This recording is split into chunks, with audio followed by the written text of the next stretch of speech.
আসসালামু আলাইকুম। এই রাস্তা দিয়ে আমি এক কাজে আপনার যাইতে হয়েছিলাম আরেকখানে। তো যাওয়ার সময় আপনার ঠাস করে এক মাছি, তো আপনার মৌমাছি আঘাত করলো। তো আসবার সময় আপনার ভাবলাম একটা ভিডিও করে দিই। তো বারবার গাড়ির আঘাতে যেহেতু আমার শরীরে আঘাত লাগছে, একইভাবে বিভিন্ন গাড়ির সাথে আঘাত করে, যেহেতু ক্রমাগত তারা আসা যাওয়া করে তাদের মধু সংগ্রহ করে দিতেছে। তো একইভাবে প্রকৃতিতে মানে এখান থেকে শিক্ষণীয় বিষয় হচ্ছে যে আপনার আমাদের জীবনে যেমন বাধা অতিক্রম আছে, প্রকৃতির মধ্যে সেম বাধা অতিক্রম, বাধা সমস্যা আছে, তারপরেও তাদের জীবন ক্রমাগত চালিয়ে যাচ্ছে।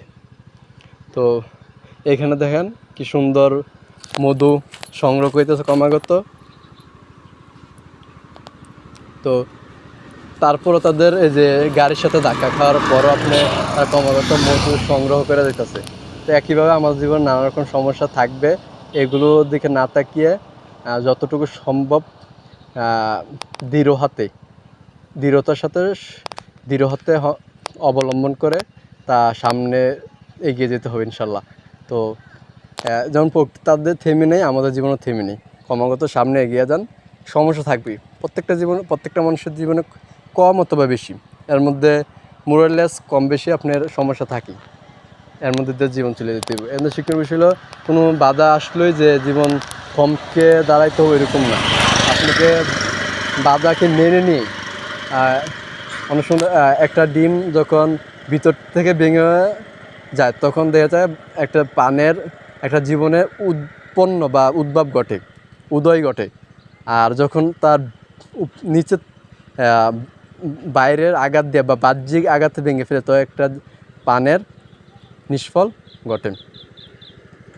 তো এ আর কি, যখন আপনি মেনে নেবেন যে না এই সমস্যা, আপনি মনে প্রাণে মেনে নেবেন না এই সমস্যার মধ্যে আমি চলবো, এর মধ্যে দিয়ে আমি আমার লক্ষ্য পৌঁছাবো, তো ইনশাল্লাহ আপনি জীবনের লক্ষ্য একদিন পৌঁছতে পারবেন ইনশাল্লাহ।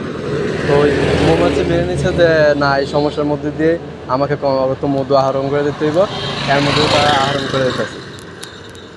একইভাবে আপনি মেনে নেবেন, তখন ওই স্বাভাবিকভাবেই আপনার সমস্যা থেকে আপনার জীবন অনেক সুন্দর, সরল। আসলে জীবন সরল না, সিম্পলিফাই করে নিতে হয়, মানে সরল করে নিতে হয়। কারোর জীবনে সরল না, অতিরিক্ত টেনশন করার দরকার নেই।